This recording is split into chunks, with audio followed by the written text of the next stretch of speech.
عذاب۔ عام دنوں میں ایک نیکی کا ثواب 10 گنا ملتا ہے اور رمضان میں یہ 70 گنا بڑھ جاتا ہے، تو یہ 70 گنا ثواب ملتا ہے، یا 10 کو 70 سے ضرب دے کر 700 گنا تک ملتا ہے۔ نیز کیا گناہ کا عذاب بھی اس میں بڑھ جاتا ہے۔ اکرام صاحب ملتان سے، اکرام صاحب یہ جو 70 گنا والی حدیث ہے نا، یہ تو سند کے لحاظ سے ضعیف ہے کہ رمضان میں ہر نیکی کا ثواب 70 گنا بڑھ جاتا ہے، لیکن ویسے ثواب کئی گنا بڑھ جاتا ہے، یہ بات ثابت ہے، اس پر پوری امت کا اجماع ہے۔ اور اس کی دلیل یہ ہے کہ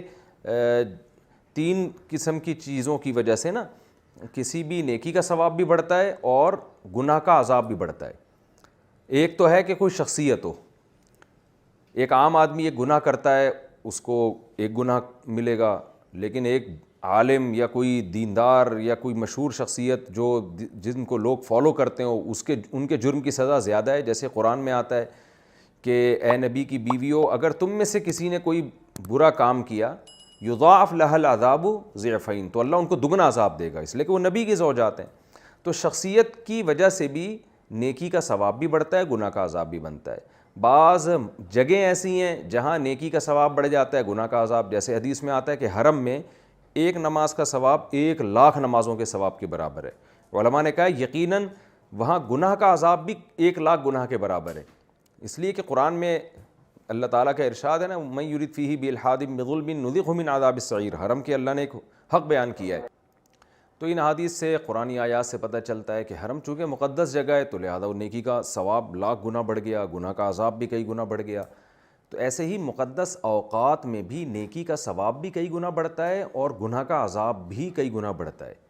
27ویں رات میں یا لیلۃ القدر میں ایک رات کی عبادت 1,000 رات کے برابر ہے، تو گناہ بھی پھر ایسے ہی ہے۔ تو اس پر پوری امت کا اجماع ہے کہ تمام مہینوں میں سب سے مقدس ترین مہینہ رمضان ہے، تو رمضان میں تو لازمی نیکی کا ثواب کئی گنا بڑھے گا اور گناہ کا عذاب بھی کئی گنا بڑھے گا، اس پر پوری امت کا اجماع ہے۔ کتنا بڑھتا ہے اس کا نہیں پتہ، لیکن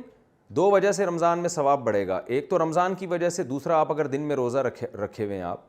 تو قرآن کیا کہتے ہیں، انما یوفی الصابرون اجرہم بغیر حساب، جو صبر کرنے والے ہیں ان کو تو بغیر حساب کے اللہ تعالیٰ اجر عطا فرماتے ہیں۔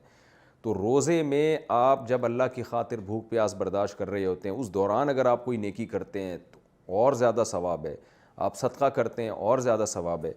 تو آپ نے جو یہ کہا ہے نا کہ 700 گنا ثواب ملتا ہے، اسپیسیفک 700 کا عدد تو نہیں ہے، لیکن اللہ کی رحمت سے پوری امید ہے کہ اگر آپ ایک نیکی کریں گے اور روزے کی حالت میں خاص طور پر یا رمضان کی مقدس راتوں میں، تو اللہ کی رحمت سے ہمیں پوری امید ہے کہ ایک نیکی کا ثواب انشاءاللہ 700 نیکیاں تک اللہ تعالیٰ پہنچائیں گے۔